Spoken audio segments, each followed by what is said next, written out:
I'd like to call this meeting to order of the Board of Election Committee for the City of Seaford. And at this time, I'm going to go right to new business. Discussion by the Board of Election regarding the possible postponement of the 2020 City of Seaford municipal elections and/or conducting an absentee ballot election due to the state of emergency. I'd like to turn the floor over to our city solicitor. Thank you very much. I'm Dan Griffith. I'm the city solicitor for Seaford. I want to thank all the board members for appearing in person. Because this is a public meeting, it's important for public access purposes that we attend in person because it would be unwieldy and very difficult to have a all telephonic meeting with public participation. So thank you for agreeing to participate in person. The reason we convene the meeting is to address any developments that have come up since our last meeting.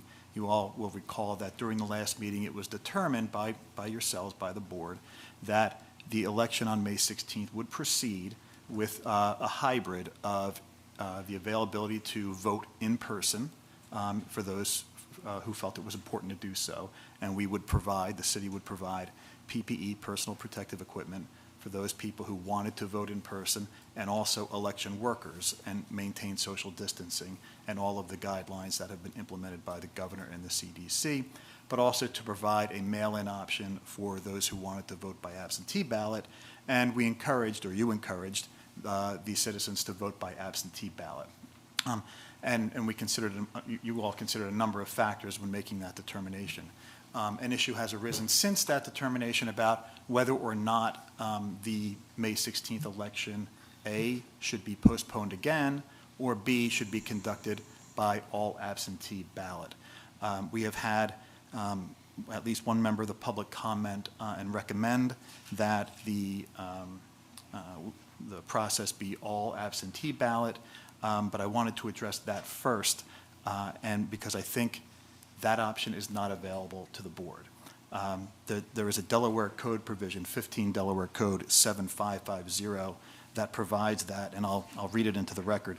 Municipalities shall conduct all elections for local office using voting machines that the Department of Elections shall provide. So there's a requirement under the Delaware Code that we use voting machines for our election. We have been in discussions with the governor's office and with the election commissioner's office about that provision and whether a mail-in ballot is allowable.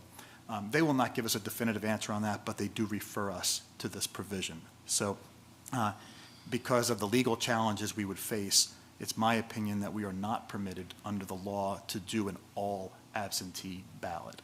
That we would be subject to legal challenges based on that provision because we would not be using a voting machine that the Department of Elections would provide. So in my view, this meeting is more of a one-issue meeting, not whether or not we can conduct an all mail-in ballot, but whether or not the May 16th election should be postponed. So on that issue, we've had some communications with the Commissioner of Elections office and the Governor's office as well. And although we have not had yet a modification to the Governor's most recent executive order about the May 15th shelter-in-place order, we have had some guidance from the Governor's office about whether or not we can and should proceed on May 16th.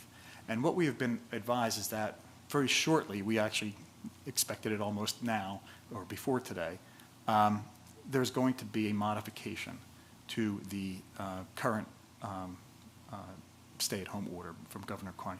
And what that modification is going to do is allow municipalities if it extends the stay-at-home order beyond May 15th, it's also going to permit municipalities who have elections that are scheduled after May 15th, but before the new deadline, to have those municipal elections proceed.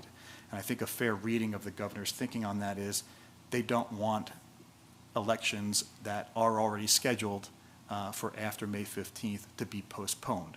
There is some language that has not been finalized, but we've been discussing with the governor's office, and I'll read the language. I'm not going to suggest that this language has been adopted, but the language might be to the effect of this. notwithstanding my 6th and 9th modifications, municipal elections scheduled to be conducted pursuant to a municipality's charter or a municipal code after the date of this order, but prior to the rescission of the state of emergency, may be conducted at the discretion of the municipality. Municipalities conducting such elections are required to implement social distancing requirements and enforce crowd limitations of 10 persons at a time at polling places. Municipalities are also encouraged to mail absentee ballot applications to all eligible voters in the municipality and to reduce the number of physical polling places on Election Day. Municipalities may also consider extending voting hours to reduce crowd size at the polling places. So my interpretation of this language in our communications with the governor's office is that they do contemplate, even if there is an extension of the emergency declaration, that any election that's scheduled for after May 15th may proceed. So I interpreted that as a suggestion that our May 16th election may go forward exactly as, in a lot of ways, I look at the statement that the Board of Elections, that you all put out after our last meeting, as almost anticipating what the governor was going to do, that covering both bases, that allowing members who feel important to vote in person to do that because we're required by law to do that, but also providing PPE to the voters, providing PPE to the election workers, but really encouraging members of the public to vote by mail. So I thought during our communications with the governor's office and with the Board of Elections, or with the Commissioner of Elections, I thought that what you all had done really anticipated what the state was encouraging. So those were my comments, and just to summarize, I think because we are required by law to use election machines, I think the issue of whether or not to have an all mail-in ballot election is off the table. And then number two, I think what you did at our last meeting in terms of how you decided the election should proceed was exactly consistent with what the governor's office in the state is anticipating and contemplates. So it really made me feel good to see what the governor's office is thinking, because it seemed to me like what you guys did in your earlier decision really was consistent with what the state would like to be done. So with that, I think what your discussion should probably be focused on is whether or not to proceed on May 16th, understanding that it will be consistent with what the statement you've already given. And I'm happy to answer any questions, legal or otherwise. Yeah, I would like to say that, that's Rick Stewart, by the way. I would like to say that I've had some comments from the public. They have been asking me the question, why are we proceeding at all? We should be canceling the election at this point, postponing it until after the state of emergency is over. From a professional standpoint of my previous profession, I was a respiratory therapist. And if you look around the community, I feel that the community is more safe coming here to vote and being monitored in a situation 6 feet apart, PPE, sanitation in between each voter. They're in less danger coming to the city of Seaford Hall to vote than they are going to the grocery store, because there's just so many other things that they're touching, that they're around and everything. So I think the fact that having a voting machine here and having the public in here to vote is safe. I think the CDC has got it pretty much nailed, that we're not going to be endangering anybody's lives by doing this, no more than you would by going to the grocery store or anywhere else, the pharmacy, whatever. So that's my take on this as a respiratory therapist. I think we're in pretty good situation the way we've got it set up. So, Yeah, Rick, Yes. excuse me, Howard Green. How many voting machines are we going to have in here?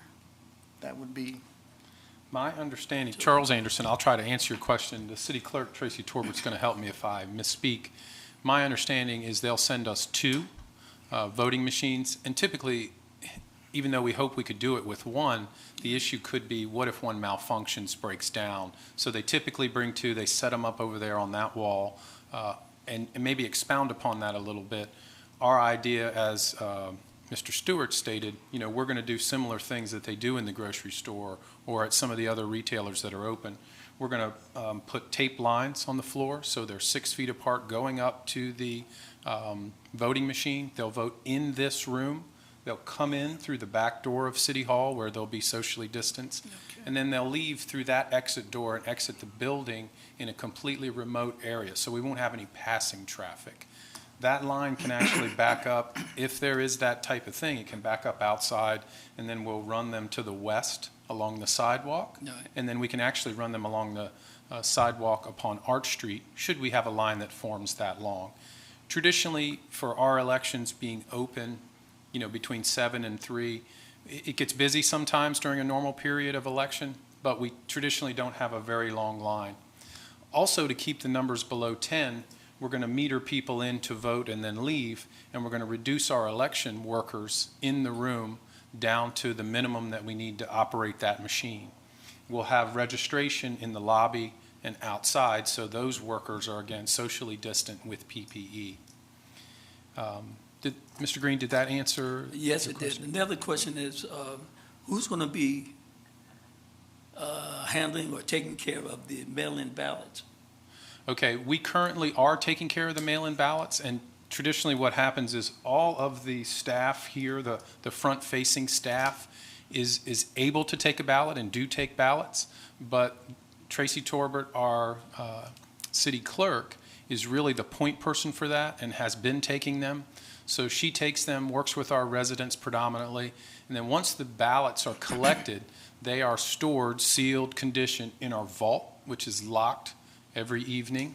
And only certain people are permitted in there. There's only 3 keys to the vault, but they're stored there in safekeeping, bundled.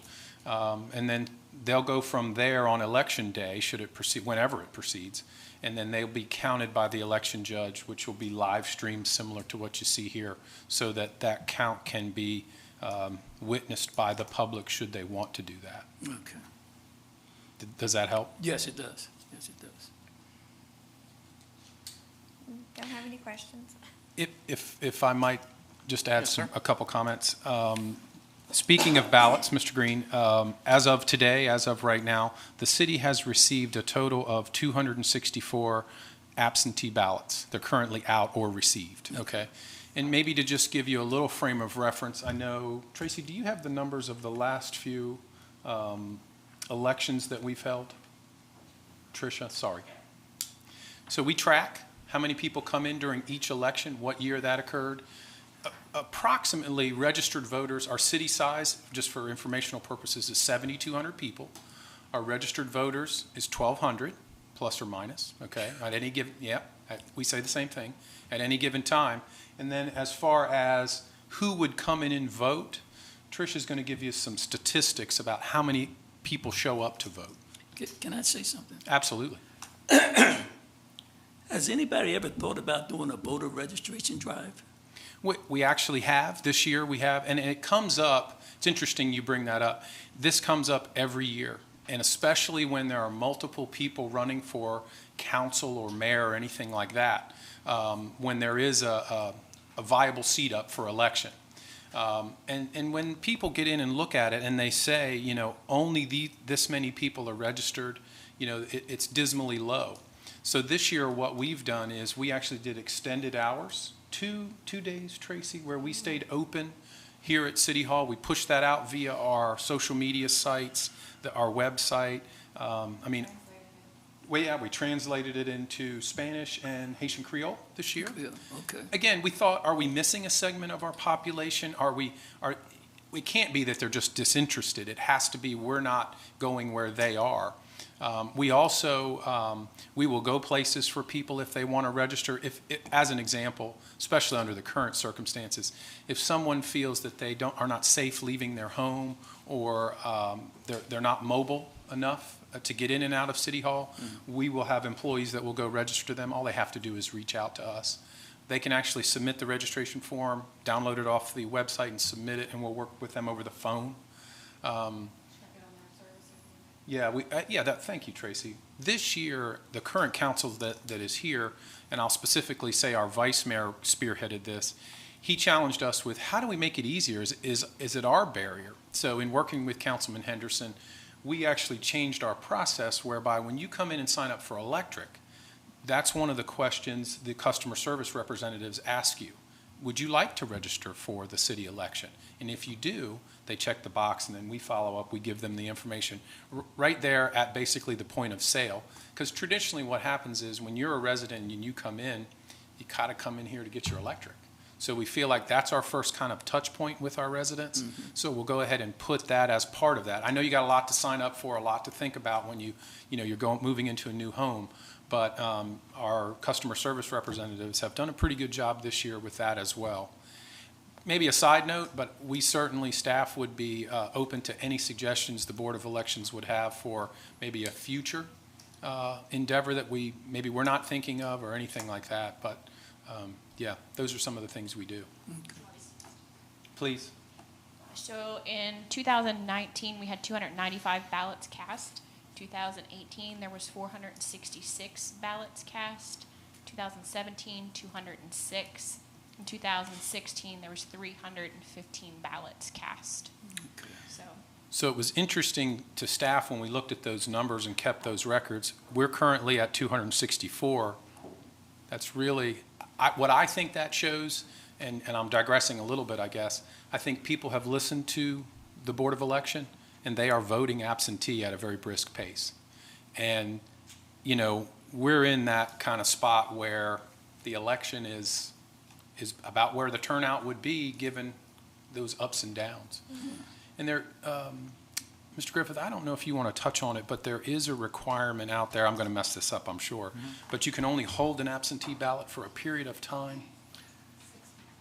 60 days. Right, so under the Delaware Code, the absentee ballots have to be mailed within 60 days of the election. They cannot be mailed out more than 60 days before the election. Okay. Or within 4 days of the election. All right. So it would be problematic, to say the least, having that many votes cast. If we reschedule the election for a later date, those votes would be lost. Yeah. And that was just concerning for us, and I will say this, and everybody's certainly aware of this, it's unprecedented territory, and we're trying to lurch forward to make sure we do it right. But those are issues that we've certainly been in contact with our attorney about and are trying to do the best we can with. Okay. Mr. Griffith, you got it? So legally, if there is no action to be taken because the last statement that the Board of Elections gave and the last decision that was made has the election proceeding on May 16th with all of the precautions that you voted on, then there's no action to be taken and we can adjourn the meeting.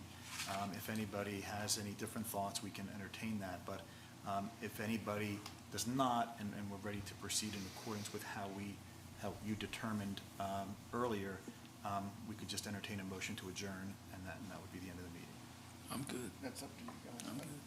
Yeah, to stay the we course should- that we're on, is that what you? Yeah, I agree? think we should proceed as we planned. So you don't need a motion or anything for that? No, just- we could just adjourn the meeting. Okay. I'll entertain a motion to adjourn. Second.